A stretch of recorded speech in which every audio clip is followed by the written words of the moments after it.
ವಿಜಯಪುರದಲ್ಲಿ ಕರ್ನಾಟಕ ರಾಜ್ಯ ರೈತ ಸಂಘ ಹಾಗೂ ಹಸಿರು ಸೇನೆ ನೇತೃತ್ವದಲ್ಲಿ 4ನೇ ಬೃಹತ್ ರಾಜ್ಯ ಮಟ್ಟದ ಸಮಾವೇಶ ನಡೆಯಿತು. ಸಮಾವೇಶದಲ್ಲಿ ಆಲಮಟ್ಟಿ ಜಲಾಶಯದ ಎತ್ತರ ಏರಿಸುವುದಕ್ಕೆ ರೈತರು ಹಕ್ಕೊತ್ತಾಯ ಮಂಡಿಸಿದರು. ಜ್ಯೋತಿ ಬೆಳಗಿಸುವ ಮೂಲಕ ಮುಗಳಖೋಡಾದ ಜಿಡಗಮಠದ ಸ್ವಾಮೀಜಿ ರೈತ ಸಂಘದ ರಾಜ್ಯಾಧ್ಯಕ್ಷ ಚುನ್ನಪ್ಪ ಪೂಜಾರಿ, ಶಶಿಕಾಂತ್ ಗುರೂಜಿ ಸೇರಿದಂತೆ ಹಲವು ಮುಖಂಡರು ಚಾಲನೆ ಕೊಟ್ಟರು.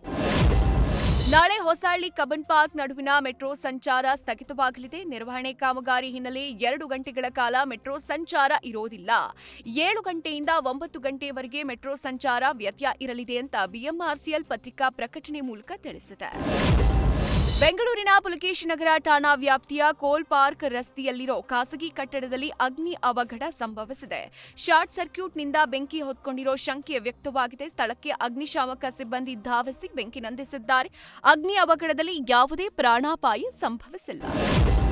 ಬೆಂಗಳೂರಲ್ಲಿ ಸಹಕಾರ ಸಂಘಗಳ ನಿಬಂಧಕರ ನೂತನ ಆಡಳಿತ ಕಚೇರಿಯಲ್ಲಿ ಸಿಎಂ ಸಿದ್ದರಾಮಯ್ಯ ಲೋಕಾರ್ಪಣೆಗೊಳಿಸಿದರು. ಕಾರ್ಯಕ್ರಮದಲ್ಲಿ ಡಿಸಿಎಂ ಡಿಕೆ ಶಿವಕುಮಾರ್, ಸಚಿವ ಎಚ್ಕೆ ಪಾಟೀಲ್, ಶಾಸಕ ರಿಜ್ವಾನ್ ಹರ್ಷದ್ ಸೇರಿದಂತೆ ಹಲವರು ಉಪಸ್ಥಿತರಿದ್ದರು. ಕಾರ್ಯಕ್ರಮದಲ್ಲಿ ಮಾತನಾಡಿದ ಡಿಸಿಎಂ ಡಿಕೆ ಶಿವಕುಮಾರ್ ಪರೋಕ್ಷವಾಗಿ ಕುರ್ಚಿ ವಿಚಾರ ಪ್ರಸ್ತಾಪಿಸಿದ್ದಾರೆ. ಒಳ್ಳೆ ಬಿಲ್ಡಿಂಗ್ ಕಟ್ಟಿದ್ದೀರಾ, ಪಕ್ಕದಲ್ಲಿ ಮುಖ್ಯಮಂತ್ರಿ ಇದ್ದಾರೆ, ಯಾರು ಕುಳಿತುಕೊಳ್ತಾರೋ ಅವರದ್ದೇ ಕುರ್ಚಿ, ಕೂತೊಂದೇ ಕುರ್ಚಿ, ಒದ್ದೊಂದೇ ಚೆಂಡು ಅನ್ನೋ ಮಾತಿದೆ ಅಂದಿದ್ದಾರೆ.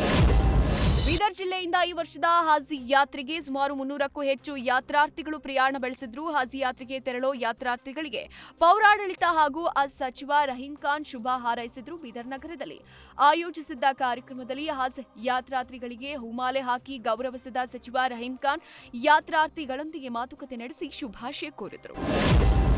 ಇನ್ನು ರೈತ ಸಮಾವೇಶದಲ್ಲಿ ರೈತ ಸಂಘದ ಗೌರವಾಧ್ಯಕ್ಷ ಶಶಿಕಾಂತ್ ಗುರೂಜಿ ಗ್ಯಾರಂಟಿ ಯೋಜನೆ ಬಂದ್ ಮಾಡಿ ಎಂದಿದ್ದಾರೆ. ಗ್ಯಾರಂಟಿ ಬಂದ್ ಮಾಡಿ, ರೈತರ ಸಾಲ ಮನ್ನಾ ಮಾಡಿ, ಮದ್ಯ ಮಾರಾಟ ಬಂದ್ ಮಾಡಿ, ಮದ್ಯ ಮುಕ್ತ ರಾಜ್ಯ ಮಾಡಬೇಕು. ಇಷ್ಟು ಮಾಡಿದ್ರೆ ರೈತರು ನಿಮ್ಮ ಎದುರು ಕೈ ಒಡ್ಡೋದಿಲ್ಲ. ನಾವೇ ನಿಮಗೆ ಖರ್ಚಿಗೆ 500 ರೂಪಾಯಿ ಕೊಟ್ಟು ವೋಟ್ ಸಹ ಹಾಕ್ತೀವಿ ಎಂದಿದ್ದಾರೆ. ಮಂಗಳೂರಿನ ಸುಲ್ತಾನ್ ಬತ್ತೇರಿಯಿಂದ ತಣ್ಣೀರಬಾವಿಗೆ ಸಂಪರ್ಕಿಸೋ ನೂತನ ಸೇತುವೆ ಕಾಮಗಾರಿಯನ್ನ ಜಿಲ್ಲಾ ಉಸ್ತುವಾರಿ ಸಚಿವ ದಿನೇಶ್ ಗುಂಡೂರಾವ್ ವೀಕ್ಷಿಸಿದರು. ಸೇತುವೆ ಕಾಮಗಾರಿಗೆ ವೇಗ ನೀಡೋಕೆ ಗುಂಡೂರಾವ್ ಸೂಚನೆ ನೀಡಿದ್ದು, ಆಗಸ್ಟ್ ಅಂತ್ಯದೊಳಗೆ ಅಥವಾ ಸೆಪ್ಟೆಂಬರ್ 3ನೇ ವಾರದೊಳಗೆ ಸಾರ್ವಜನಿಕ ಬಳಕೆಗೆ ಮುಕ್ತಗೊಳ್ಳೋ ನಿರೀಕ್ಷೆ ಇದೆ ಎಂದಿದ್ದಾರೆ. ಚಿಕ್ಕಬಳ್ಳಾಪುರದ ಜಿಲ್ಲೆಯ ಗೌರಿಬಿದನೂರಿನಲ್ಲಿ ಖಾಸಗಿ ವಾಟರ್ ಪ್ಲಾಂಟ್ನ ಕರ್ಮಕಾಂಡ ಬಯಲಾಗಿದೆ. ಎಸ್ಜೆ ಮಿತ್ರ ಇಂಡಸ್ಟ್ರೀಸ್ನ ವಾಟರ್ ಪ್ಲಾಂಟ್ ಯೂನಿಟಿಯಲ್ಲಿ ಲಲಿತಾ ಸಿಗ್ನೇಚರ್, ಪ್ರಗತಿ ಸಿಗ್ನೇಚರ್ ಸೇರಿದಂತೆ ಹಲವು ಬ್ರ್ಯಾಂಡ್ಗಳ ಹೆಸರಲ್ಲಿ ಅನಧಿಕೃತವಾಗಿ ನೀರಿನ ಬಾಟಲಿಗಳನ್ನು ಉತ್ಪಾದನೆ ಮಾಡಲಾಗ್ತಾ ಇದೆ. ಜೊತೆಗೆ ವಾಟರ್ ಪ್ಲಾಂಟ್ಗೆ ಐಎಸ್ಐ ಅವಧಿ ಕೂಡ ಮುಗಿದಿದೆ. ಅನಧಿಕೃತವಾಗಿ ಉತ್ಪಾದನೆ ಆಗ್ತಾ ಇರೋ ಖಾಸಗಿ ವಾಟರ್ ಪ್ಲಾಂಟ್ನ ಕೂಡಲೇ ಮುಚ್ಚಿಸಬೇಕು ಅಂತ ಆಗ್ರಹಿಸಿದ್ದಾರೆ. ಮಂಗಳೂರಿನ ಬೆಳ್ತಂಗಡಿ ತಾಲೂಕಿನ ನೆರಿಯ ಗ್ರಾಮದ ಕುಡಮಟ್ಕದ ಮನೆಯೊಂದರ ಗೋಡಿಯಲ್ಲಿ ಪತಿಯಾದ 26 ನಾಗರ ಹಾವಿನ ಮರಿ ಹಾಗೂ ತಾಯಿ ಹಾವನ್ನ ರಕ್ಷಿಸಿ ಅರಣ್ಯ ಪ್ರದೇಶಕ್ಕೆ ಸುರಕ್ಷಿತವಾಗಿ ಬಿಡಲಾಗಿದೆ. ಶ್ರೀನಿವಾಸ ಗೌಡ ಎಂಬುವರ ಮನೆಯ ಗೋಡಿಯಲ್ಲಿ ಕಳೆದ ಕೆಲವು ದಿನಗಳಿಂದ ನಾಗರ ಹಾವು ಸುಳಿದಾಡ್ತಾ ಇತ್ತು. ಉರಗ ತಜ್ಞ ಸ್ನೇಕ್ ಅನಿಲ್ಗೆ ಮಾಹಿತಿ ನೀಡಿದ್ದು, ಗೋಡಿಯಲ್ಲಿ 26 ಹಾವಿನ ಮರಿಗಳು ಕಾಣಿಸಿಕೊಂಡಿವೆ. 26 ಮರಿಗಳನ್ನ ಹಿಡಿದು ಅವುಗಳನ್ನ ತಾಯಿ ಸಮೇತ ಚಾರ್ಮಡಿ ಘಾಟಿಯ ಅರಣ್ಯ ಪ್ರದೇಶದ ಸುರಕ್ಷಿತ ಜಾಗದಲ್ಲಿ ಬಿಡಲಾಗಿದೆ. ಮನೆಗೆ ಬೆಂಕಿ ಹಚ್ಚಿ ಲಕ್ಷಾಂತರ ರೂಪಾಯಿ ಮೌಲ್ಯದ ಒಡವೆ ಹಾಗೂ ನಗದು ಕಳ್ಳತನ ಮಾಡಿರುವ ಘಟನೆ ಕೋಲಾರದಲ್ಲಿ ನಡೆದಿದೆ.